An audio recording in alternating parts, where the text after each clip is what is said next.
వీస్తుంది వీస్తుంది గాలి చానా, తెస్తుంది తెస్తుంది జడి వాన. హాయ్, అందరికీ నమస్కారం. అయినా గాలి బాగా వీచినప్పుడు వర్షం తక్కువ పడుతుందనే కదా అర్థం. ఇక్కడ మా బాల్కనీలో విండ్ చైమ్స్కి డబల్ బ్యాండ్ వేసేసాం చూడండి, అంత గాలికి సౌండ్ ఎక్కువగా వస్తుందని. అంత పెద్ద మేఘం కమ్ముకు వచ్చినట్టుగా ఉంది, కానీ అంత గాలికి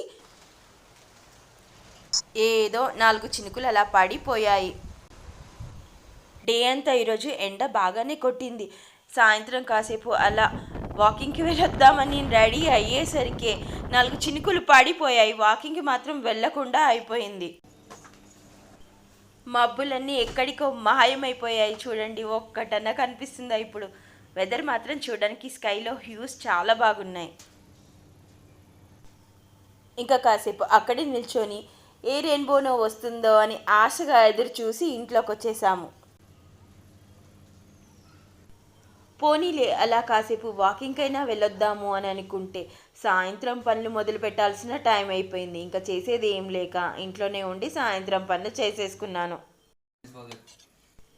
4 చినుకులు పడి అలా మట్టి వాసన తగలగానే సాయంత్రం ఏదైనా తినాలనిపించి బాబుని పంపించి కచోరీ తీసుకురమ్మన్నాను. ప్యాజ్ కచోరీ కాదు, దాల్ కచోరీ. ఇలా చూపిస్తే నోరు ఊరుతుంది కదా, చేసుకొని తినండి, పంపించలేను కదా మీకు. Thank you for watching.